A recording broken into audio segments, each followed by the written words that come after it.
Well,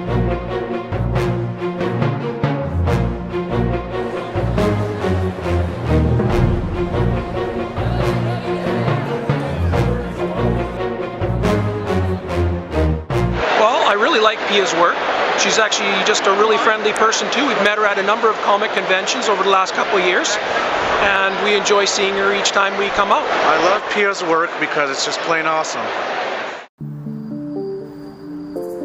I first got into comics just as a reader when my cousin left a comic at our house when I was 10. So I got instantly hooked on X-Men, and from there went on to Teen Titans, and just really enjoyed reading comics. And I was already drawing all the time, and this was a really great way to kind of apply my love of drawing to telling stories. And it was just something I did as a hobby on my own through all, as I grew up, and then in my teens I met other people who read comics, and we kind of made our own stories, and we swapped them around, and that's when people started saying, you should probably do this for a living.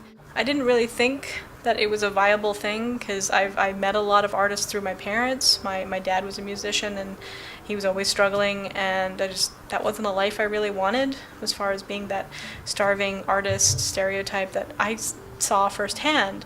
But then when I was actually going to conventions and meeting the creators of comic books, and they weren't the stereotype at all. They weren't the moody artists. They were people who were working a job, who had families and a car and a house, and that was like a big deal to me. This is something I really enjoy. I'm good at it.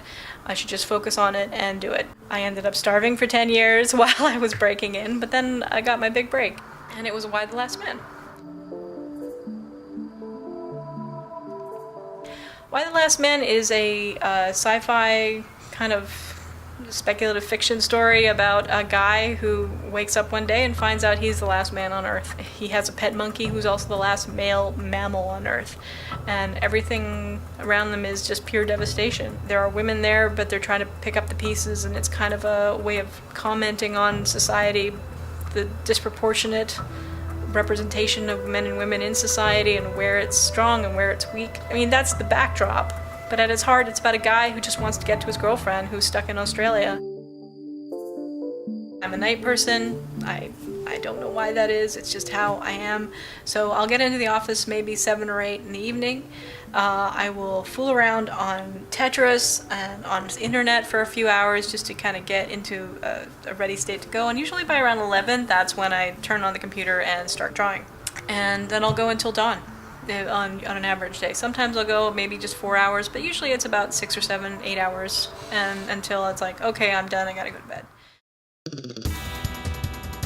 People who work in the industry right now all started the same way. They went to a convention with their portfolio and they showed it to an established pro, and that pro helped steer them in the right direction. This is one of the very few industries where you'll find that. You won't find it in advertising, you won't find it in fashion. You can't go up to Karl Lagerfeld and say, can you help me become a pro? They don't have the time. But every comic pro I know started that way. The basic process of working on a comic is you start with the script. In this one, I have been assigned to a writer on Superman. So what we'll have here is very much like a television script. You'll have each page of what you're working on, and it's broken down into panels. Each panel has a description of what is going to be in that panel, and then dialogue for each character, what words are going to be on the balloons themselves. So after I've done my thumbnails, I take that layer and I'll drop it into Manga Studio.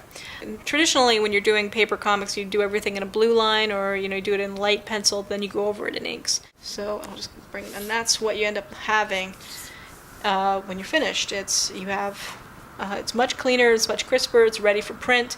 There's still some work I need to do on this panel, and then when I'm finished, I'll just drop away those gray lines, and now there you go, crisp clean comic panel, and then we'll be ready to do the lining on the outside. And then from there, it gets sent back to the editor, who will send it to the letterer, so they'll put in the balloons. That will be sent to a colorist, who will do all the color. So it's kind of an assembly line process, and it's meant to just make sure that this stuff can be cranked out on a really steady basis.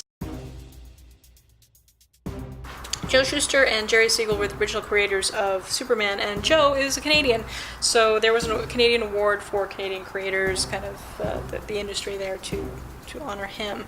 And I got one, so I'm very happy with this one. I should hang it up someday. There's the Eisner Award, named after Will Eisner, one of the great pioneers in comics. So that's my junk, that's my stuff. Things that inspire me, the things that, I can look up at every now and then and see something other than a blank wall.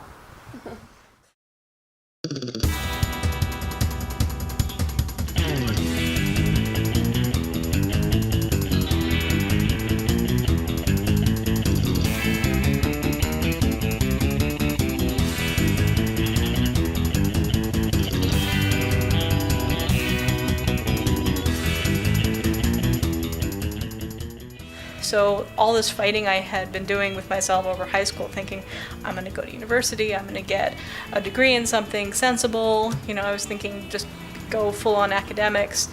Then I just realized, no, I should be doing this.